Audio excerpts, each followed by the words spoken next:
Welcome to California Life Podcast. Today we are joined by the living legend, Mrs. Sharif, the legend of the jewelry world, of the luxury world, and the man who knows what to invest in, and he knows what he's doing.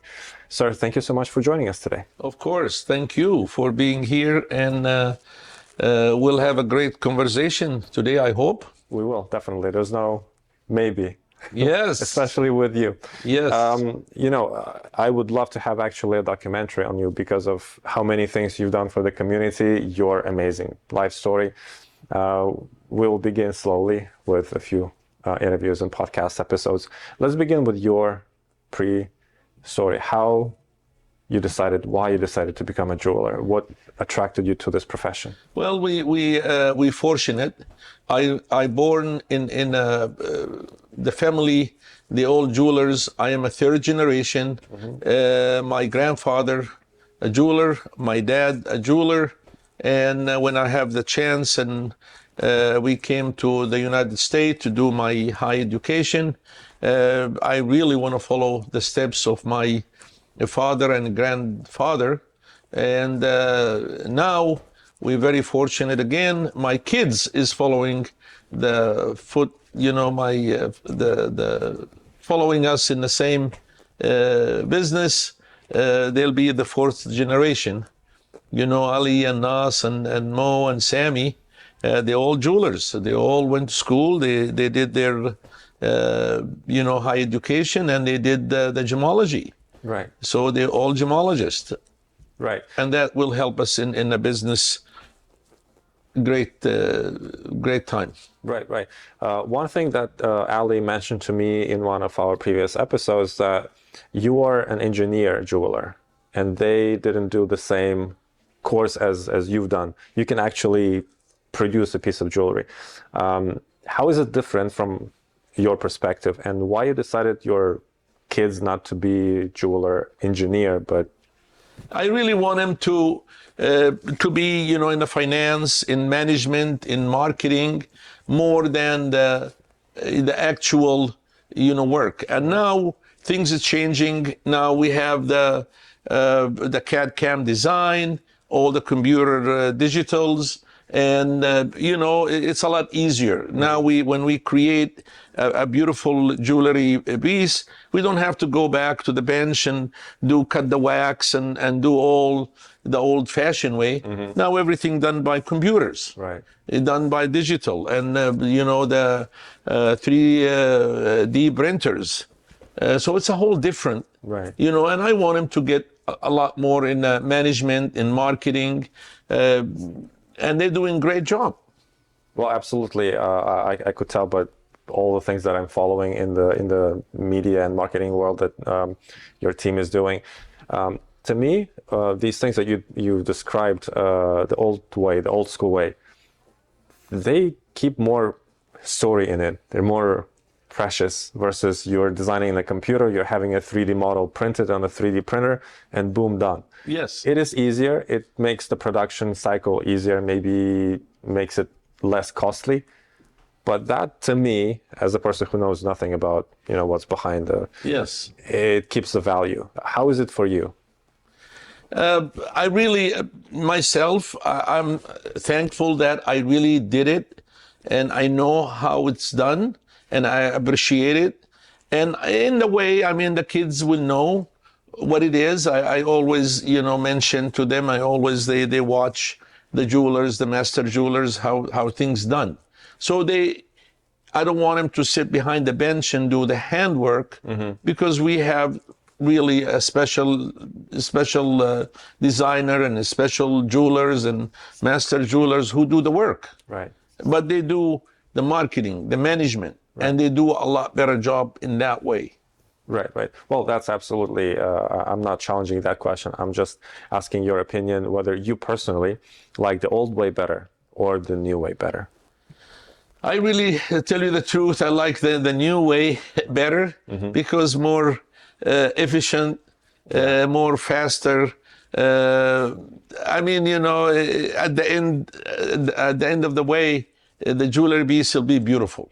Yeah. If you do it by hand or you do it by the machine, the computer, I think let's ride the wave and be, in the new phase of designing and doing things a lot faster and better, more efficient. Right. Okay. When you and your family moved to the States and you started everything from the scratch, how was it?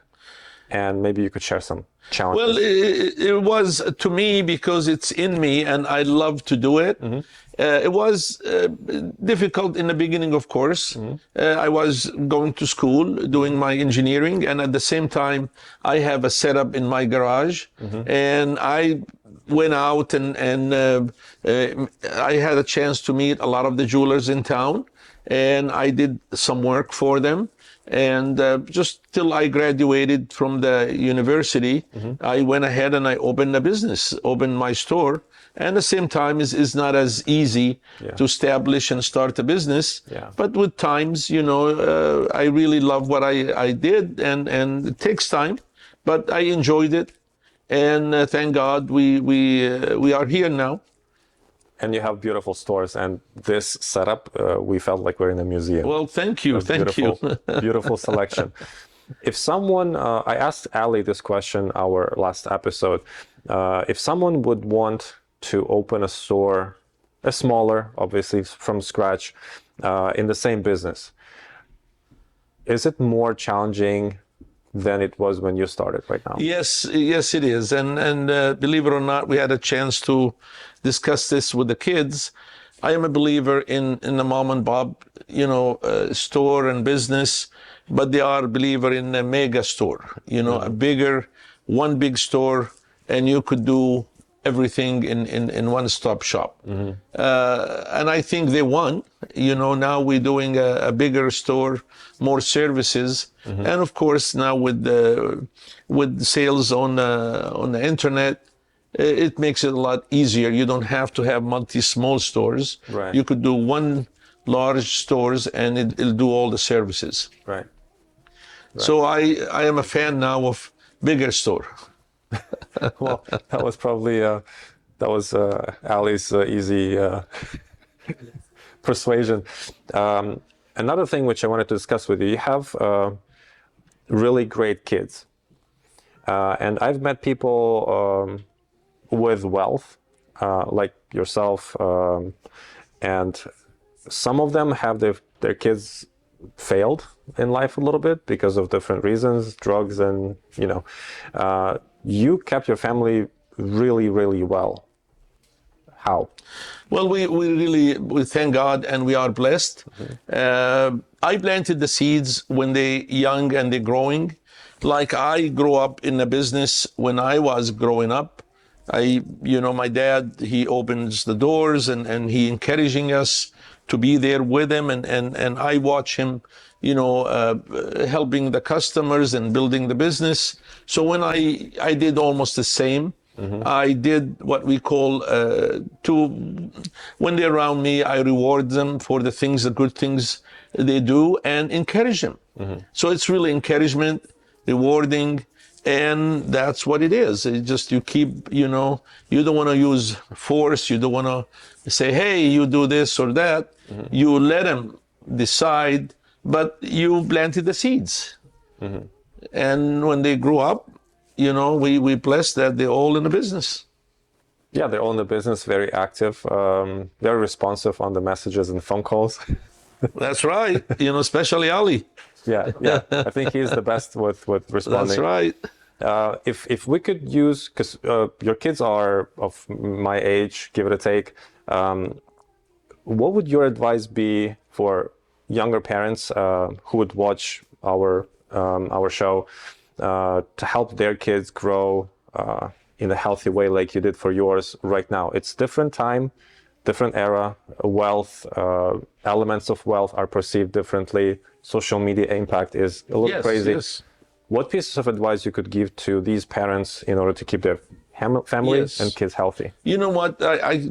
Guidance is the most important, and to show them the rope the right way, and encouragement. But you really should be, your first place is guidance.